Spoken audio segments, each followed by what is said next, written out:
ఉన్న అద్భుతమైన విలువైన సంపదలు, పరలోకంలో ఉన్న సంపదలు ఏంటంటే అది పరలోకంలో ఏమున్నాయంటే విలువైన సంపదలు అక్కడ ఉన్నాయి. పరలోకంలో విలువైన సంపదలు ఉన్నాయా అని అడిగితే చాలామందికి పరలోకం ఒకటే తెలుసు. ఎందుకంటే మనం పరలోకం వెళ్ళాలి అని కోరుకుంటూ ఉంటారు. పరలోకంలో ఏముంటాయి? 24 మంది పెద్దలు ఉంటారని, 24 గోత్రాలు ఉంటాయని. అవునండి, 12 మంది, కొంతమంది 24 మంది దూతలు, షెరుబులు, కెరూబులు, ఇంకా చాలా అద్భుతమైన సంఘటనలు పరలోకంలో జరుగుతూ ఉంటాయి.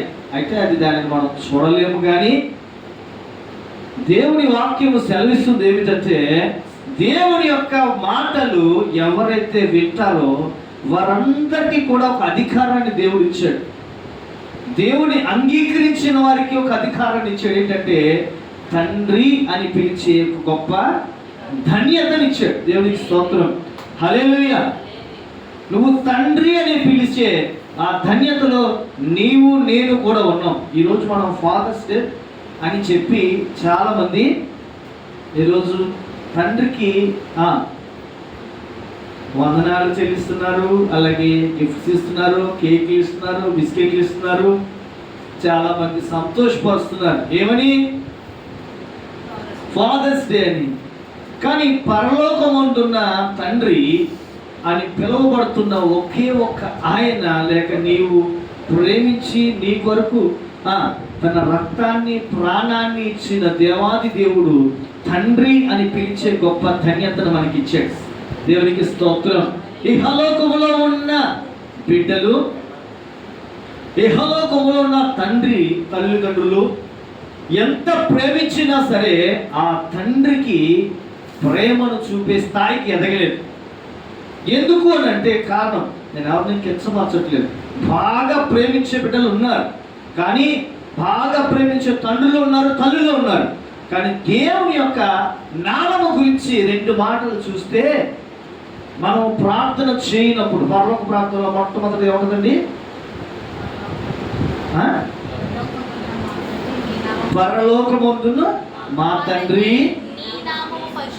హల్లెలూయా, పరిశుద్ధపరచబడును గాక, నీ రాజ్యము వచ్చును గాక అని మనము ప్రార్థన చేస్తాం. పరలోకములో ఉన్న తండ్రి ఇహలోకములో కూడా నీ కోసము ఉన్నాడు. దేవునికి స్తోత్రం.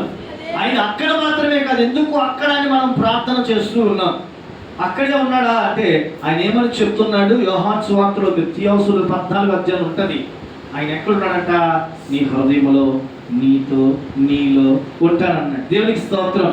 దగ్గరగా రావడానికి ఇంకా హృదయానికంటే దగ్గర స్థలం ఏమీ లేదు. అక్కడ దాకా వచ్చాడు. ఎక్కడి నుంచి వచ్చాడు ఆయన?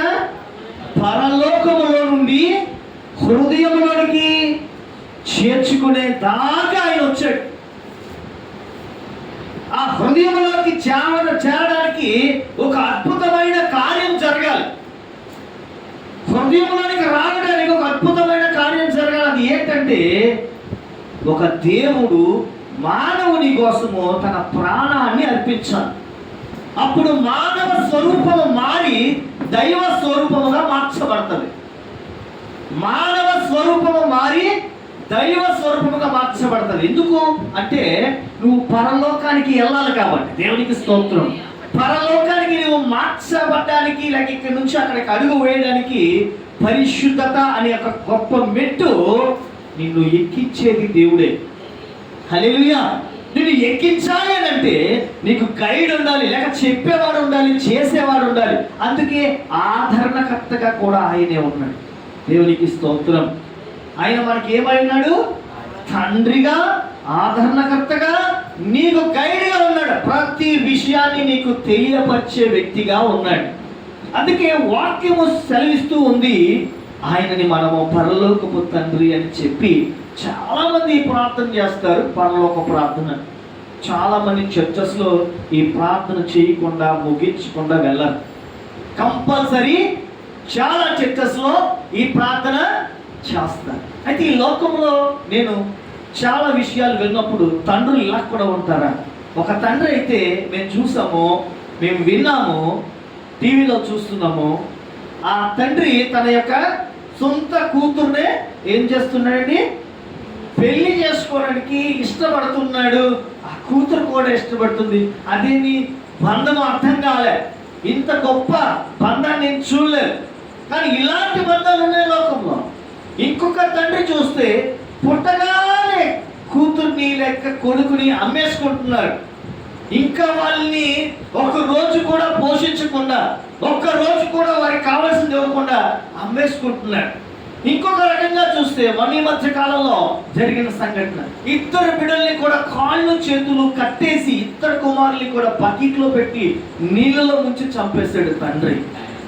ఎందుకు అంటే భవిష్యత్తులో వీరు బ్రతకలేరని, భవిష్యత్తులో ఉన్న పరిస్థితులు వీరు తట్టుకోలేరని, భవిష్యత్తులో ఉన్న చదువులు వీరు చదివించలేమని ఆ తండ్రి ఆ బిడ్డల పట్ల వచ్చిన ప్రేమను మనం చూస్తున్నాం. ఎలాంటి ప్రేమ? చంపేసి అంత ప్రేమ. ఇలాంటి ప్రేమను మనం చూసాం. తట్టుకోలేక తండ్రి కూడా బిడ్డలతో పాటు చనిపోయాడు. కానీ నేను చెప్పేది ఏంటంటే, నీ పరమ తండ్రి నీ కోసమే ప్రాణం పెట్టేసి. దేవునికి స్తోత్రం, హల్లెలూయా. వీరందరూ ఏదో రకమైన తప్పులు చేశారు, కానీ దేవుడు తన ప్రాణాన్నే మన కోసం పెట్టేశాడు. అంటే ఈయన ప్రేమ గొప్పదా, లేక ఈ లోకంలో చూస్తున్న వారి ప్రేమ గొప్పదా? అంతకంటే నా కుమారుణ్ణి నీకు ఇవ్వటానికి, నా కుమారత్వాన్ని నీకు ఇవ్వటానికి, నా యొక్క తత్వాన్ని నీకు ఇవ్వటానికి ఇష్టపడుతున్నాను అంటున్నాడు దేవుడు. ఈ లోకములో నీ కోసము నా కోసము ప్రాణం పెట్టి సమస్తాన్ని ఇచ్చిన దేవుడు ఈ రోజున ఫాదర్స్ డే మనం చెయ్యాలి. దేవుడికి స్తోత్రం, హల్లెలూయా. ఎందుకంటే పరమ తండ్రి అయిన ఏం పెట్టాడు? ఏది నీకు పని చేయట్లేదో, నీకు కావలసిన దాన్ని ఇచ్చేదే ఆయన మాత్రమే. అందుకే నేను ఏమంటున్నానంటే, ఆయన నీకు నిజమైన తండ్రి. హల్లెలూయా. నువ్వు ప్రార్థన చేయనప్పుడు నువ్వు నా తండ్రి అని ప్రార్థన చేయగలిగితే ఆనందించే దేవుడై ఉన్నాడు.